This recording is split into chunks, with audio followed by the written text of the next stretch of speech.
Bonjour, bienvenue dans le cours Représentation de statistiques. Alors vous savez ce que c'est les statistiques, en général ce sont des études, des sondages, on essaye de représenter de manière propre et facilement lisible du premier coup des sondages ou des études qu'on a fait sur différents thèmes. Et donc des fois, c'est pas très facile d'avoir toute une série de données, toute une série de réponses comme ça, brutes. Et pour pouvoir l'analyser, c'est pas pratique. Donc qu'est-ce qu'on fait? On utilise les statistiques, on utilise des moyens de représentation pour pouvoir les rendre plus lisibles.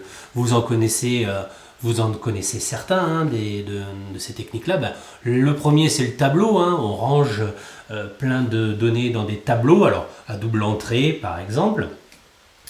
C'est là par exemple qu'on pourra utiliser notre fameux tableur informatique. On peut également utiliser des diagrammes en bâton. Alors je ferai la différence en cours, je reviendrai dessus entre les histogrammes, les diagrammes en barres, les diagrammes en bâton. Il y a vraiment une différence, mais ça ne pose pas de problème à la lecture. C'est pour ça que j'ai mis comme ça ici mon diagramme en bâton, qui en fait lui-même n'est pas un diagramme en bâton, puisque ce sont plutôt des barres, c'est plutôt un diagramme en rectangle que j'ai représenté ici. Les fameux diagrammes circulaires, alors qu'on évitera d'appeler des camemberts, ça manque un petit peu de classe de dire camembert, on dira plutôt un diagramme circulaire. Tiens, d'ailleurs, pour la petite histoire, c'est complètement culturel. Nous, on a vraiment l'habitude d'avoir des représentations comme ça, et on appelle ça, dans la vie courante, une représentation en camembert. Tout le système américain, eux, ils représentent ça et ils font un trou au milieu. C'est culturel aussi, et bizarrement, ils appellent ça une représentation en donuts. Voilà. Bon, donc on préférera quand même l'appeler un diagramme circulaire. Et puis on peut avoir aussi des courbes, donc un diagramme en courbe, ça on le fera également. Alors, le but, c'est que ce soit lisible, donc il ne faudra pas oublier à chaque fois d'expliquer de quoi on parle. Si ça c'est censé représenter, je sais pas, le dessert préféré, parce qu'on va le voir tout à l'heure, il faut savoir de qui. Est-ce que c'est des Français? Est-ce que c'est des enfants du village? Est-ce que ce sont les vieilles personnes? Est-ce que ce sont les jeunes personnes? Est-ce que c'est toute la France? Est-ce que c'est l'Europe? Voilà, il faudra un peu expliquer grâce au titre, grâce aux légendes, grâce à des couleurs, rendre tout ça bien lisible. Allez, on y va, on se lance, puisqu'on va faire 3 exemples de représentation. On se lance et on va commencer par une question toute simple. Combien de jours par semaine mangez-vous à la cantine? Et voilà la liste des réponses. Donc vous voyez, quand je vous disais que c'est assez illisible, si là je devais vous demander, alors combien d'élèves mangent 3 fois? Alors il faut regarder 1, 2, 3, 4, attends j'en ai oublié un, je reviens. C'est pas pratique. Surtout que ma question elle est simple, mais imaginez que je vous demande combien d'élèves mangent moins de 3 fois. Alors moins de 3 fois, il faut prendre ceux qui mangent 0, 1 fois, 2 fois, il faut les compter, pas en oublier. C'est assez compliqué, moi je vous propose, même s'il paraît compliqué comme ça, de ranger ça dans un tableau. Alors, effectif. Effectif, ça veut dire quoi? Ça veut dire le nombre de. Donc combien d'élèves ont mangé 0 fois, combien d'élèves ont mangé 1 fois. Je compte et je fais attention de bien avoir un total qui correspond bien à mes 30 élèves. Effectif cumulé croissant. Alors le nom peut paraître un peu barbare, mais qu'est-ce que ça veut dire? Ça veut dire que dans cette case-là, j'aurai les élèves qui ont mangé 2 fois ou moins de 2 fois. C'est-à-dire que je vais cumuler ça, puis ça, puis ça. Donc en fait, la valeur ici va augmenter, puisque ici, j'aurai les élèves qui auront mangé 4 fois ou moins de 4 fois. Donc je prendrai en compte tout ce qu'il y a avant. Donc ici, j'aurai 4. Ici, j'aurai ceux qui ont mangé 1 fois ou moins, donc 11. Ça plus ça. Ici, j'aurai 18, plus ça, plus ça, plus ça. Et on va avoir une valeur qui sera de plus en plus grande. D'où le terme croissant. Même chose, mais à l'envers, cumulé décroissant. Ici, ce seront ceux qui auront mangé 2 fois ou plus de 2 fois. Donc en fait, c'est cumulé dans l'autre sens. 5. Ici, ce sera 4 fois ou plus de 4 fois, donc j'additionne ça et ça.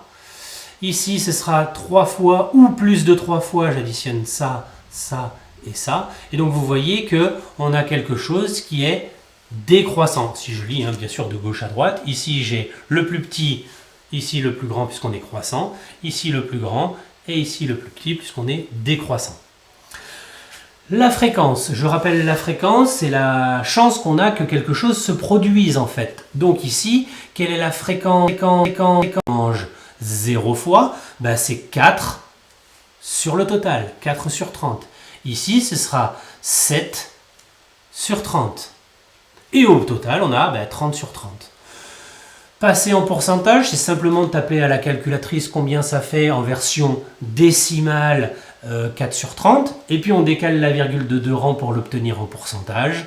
Donc 13%, etc. On fait bien attention que les arrondis tombent bien hein, et qu'on est bien sur un total de 100%. Bon, il sera quand même très très rare que je vous demande un tableau aussi complexe que ça, mais là, il y a tout, on ne peut rien ajouter, hein, il y a tout, il y a les effectifs, il y a les cumulés, il y a les fréquences, il y a les pourcentages, il est extra complet. Deuxième exercice, deuxième type de représentation, une représentation en rectangle, on dit aussi en barre. Alors, quel est votre dessert préféré? J'ai les réponses qui sont comme ça. Une barre représentant un élève qui a donné cette réponse-là. Ce sont des élèves? Non, je ne sais même pas à qui on a posé la question. Vous voyez, quand je disais tout à l'heure, il faut vraiment savoir de quoi on parle. Ici, on ne sait même pas à qui on a posé la question. Est-ce que c'est dans un EHPAD? Est-ce que c'est à la cafétéria d'un restaurant? Est-ce que c'est au collège? On ne sait même pas. Donc, ça manque un peu de précision. On va pouvoir construire un diagramme et plus la barre sera haute, plus ça veut dire que le dessert sera dans le top des préférés. Vous voyez ici, les glaces, ça monte jusqu'à, il faut que je m'approche un peu pour voir, jusqu'à 13, puisque les glaces, 5 et 5, 10 et 3, 13, on a fait monter jusqu'à 13. Ici, dans cette représentation-là, par exemple, nous n'avons pas besoin d'avoir un ordre. Si les glaces, vous les avez mis ici, hein, si vous m'avez fait les Dalton, hein, ici le plus grand et puis au fur et à mesure les plus petits, ça marche aussi, ou inversement, hein, les plus petits ici et jusqu'en haut les plus grands. Dans ce type de représentation-là, on n'a pas forcément besoin d'avoir un ordre. Voilà. Donc on fait attention, hein, il faut bien entendu que les graduations soient régulières. Il est hors de question de marquer 0, 2, 28, 15, 16, 13, non. Il faut bien sûr que ce soit régulier, on essaye de faire ça proprement et je rappelle, hein, si jamais les barres étaient collées, ça s'appellerait un histogramme. Ça ne change pas grand chose mais le mot est différent. Dernier type de représentation, le fameux camembert, je répète que nous allons appeler diagramme circulaire. Dans un groupe de 40 personnes, on regarde quand est-ce que les gens sont nés, est-ce qu'ils sont nés en automne, en hiver, etc. Alors, c'est la représentation la plus compliquée puisque ici, ce qu'il va falloir faire, c'est une petite proportionnalité. Bah oui, plus les personnes seront nées en hiver, plus la part du camembert sera grande. Donc ça veut dire que l'angle d'ouverture doit être proportionnel au nombre de personnes. Plus j'ai de personnes, plus mon angle est grand, moins j'ai de personnes, moins mon angle est grand. Et donc, pour savoir à quoi ça correspond l'angle, il va nous falloir construire un tableau de proportionnalité. Donc j'ai rempli avec les valeurs qui me sont données ici. Je sais qu'au total 40, je dois représenter 360 degrés. Pour passer de là à là, j'ai un x 9. Donc 8, ce sera 8 x 9, ce sera 72 degrés. 10, ce sera représenté par x 9, 90 degrés, etc., etc. Et donc, je vais pouvoir calculer mes angles. Et une fois que j'ai mes angles, puisque je répète, hein, c'est proportionnel, donc j'ai pu les calculer, je pourrais construire mon diagramme circulaire avec, vous voyez ici par exemple en marron, le marron représentant l'automne, l'automne étant ici 90 degrés. Voilà. J'ai mis un petit titre, j'ai mis des couleurs, j'ai mis une légende. C'est un petit peu mieux que tout à l'heure sur les desserts quand même, c'est un peu plus visible. Voilà, alors déjà quand on arrive à représenter tout ça en diagramme circulaire, en tableau, en diagramme bâton, c'est déjà pas mal, on a déjà fait une grosse part du travail.